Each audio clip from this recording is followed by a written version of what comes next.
Et bien le bonjour tout le monde, on se retrouve pour ce top 10 des persos les plus forts de One Piece. Alors je tiens à m'excuser parce que du coup, pour certains personnages, déjà pour la qualité du son, certains extraits sera pas ouf. Et que pour certains personnages, du coup, j'ai pas d'extrait animé pour illustrer la vidéo parce que ils sont pas encore apparus malheureusement. Donc j'ai pas assez de trucs pour mettre tout dans la vidéo. Donc déjà je m'excuse par rapport à ça. En tout cas, si aimez vous vidéo, vous la kiffez, vous avez des commentaires à dire comment m'améliorer, vous n'êtes pas d'accord. En tout cas, n'hésitez pas à lâcher un like, vous abonner. Si vous n'êtes pas d'accord, du coup, à exprimer vos avis en commentaire, ou donner des conseils, pareil, vous exprimer en commentaire. En tout cas, sur ce, je vous souhaite une bonne vidéo, et c'est parti pour le 10e.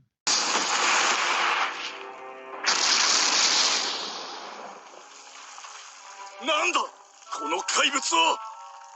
くそ頭痛い。死ねねえもんだな。また生きちまった。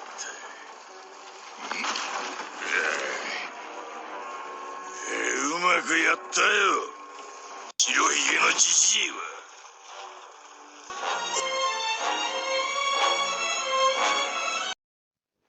Pour le 10e de ce classement, nous avons Kaido sans bête.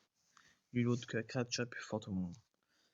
C'est une légende, ancien membre de l'équipage Gerox, une anomalie physique capable de terrasser presque n'importe qui. Il aura fallu battre le protagoniste lui-même du manga à plusieurs reprises. Maître absolu des 3 formes de haki, il est capable d'utiliser le haki des rois et de le revêtir. Il maîtrise très bien son fouet de démon du dragon azur. Il est capable d'utiliser sa forme hybride.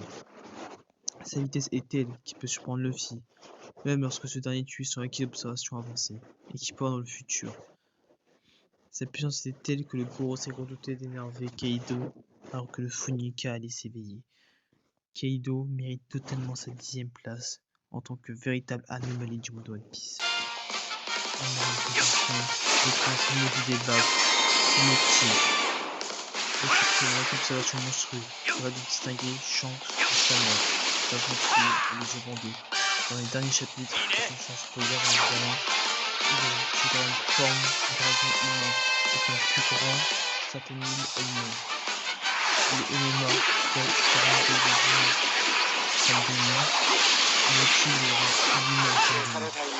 Un outil qui pourrait anomalie de One Piece, utilisant rapidement. Le réalisateur principal, un autre qui a l'air de fou pendant qu'il s'en va. Il est un peu inconnu, mais super avantageux auparavant. Il a trouvé les problèmes d'acquis, notamment votre fermier, qui est sûr. Le haki des rois, il est capable de le revêtir.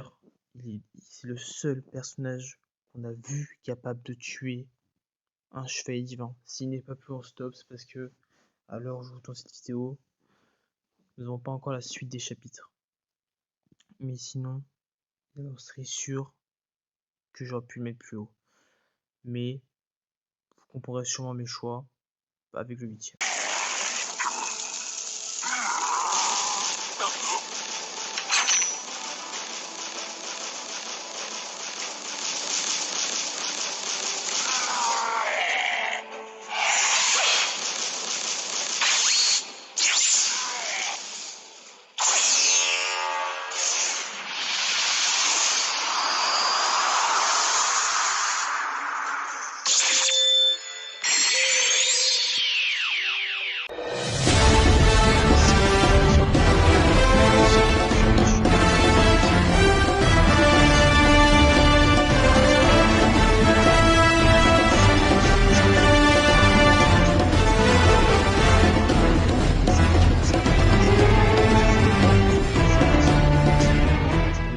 Qu'il utilise depuis son plus jeune âge.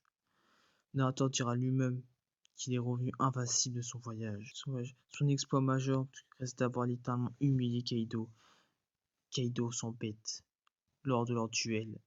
Il fait d'ailleurs partie du top 5 de Kaido. Sans une intervention extérieure, le destin du futur empereur aurait été scellé ce jour-là. Il mourra avec le sourire comme le goat qu'il était.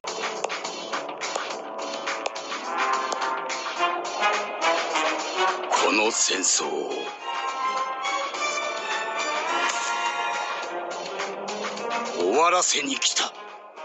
En 7ème position, nul autre que Shanks le Roux, le surnommé le tueur de la quai d'observation, l'héritier du roi des pirates. Shanks n'a pas encore montré l'étendue de ses pouvoirs et de sa puissance, mais son potentiel est immense. Héritier spirituel du roi des pirates, sa maîtrise du quai des rois est telle qu'il peut paralyser un amiral à distance. Il a littéralement humilié Ryukyu à des centaines, voire à des dizaines, voire des centaines de kilomètres. Shanks n'est pas n'importe quel membre de One Piece. Il a la capacité de pouvoir tuer le kit de l'observation. Il maîtrise également la technique du Kamusari, comme Roger. La haine que Loki nourrit envers Shanks suggère qu'il aurait dépassé le prince d'Elbaf, sachant qu'il n'avait que 33 ans à cette époque. Il a réussi à s'imposer parmi les empereurs. J'aurais pu le mettre plus haut. Si ça tenait qu'à moi, il serait pu être même pas loin du 4ème. Mais vous comprendrez plus tard pourquoi je ne l'ai pas mis à cet endroit-là. Mais croyez-moi, si ça tenait qu'à moi, il serait plus dans ce top.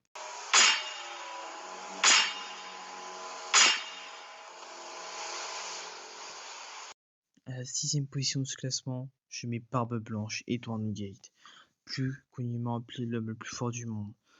Il possède le Kurogwa no Mi, le paramécial le plus destructeur à ce jour. Il est dit qu'il est capable de détruire le monde. A priori second de l'équipage d'Erox, il était le seul capable de rivaliser d'égal à égal avec Roger malade. Sa puissance colossale et son acquis des rois avancés, et aussi ses autres formes de acquis, font de lui une légende absolue. Comme en témoigne les récits de Bucky qui dira que seul lui pourrait rivaliser avec le Roger qui était malade.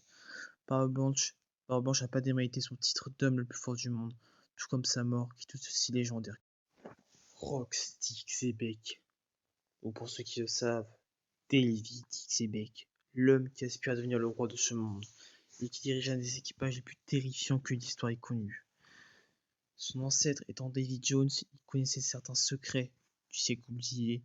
Xebec était beaucoup trop fort pour son temps, capable de one-shot Garling et de provoquer des ondes de choc dévastant des kilomètres.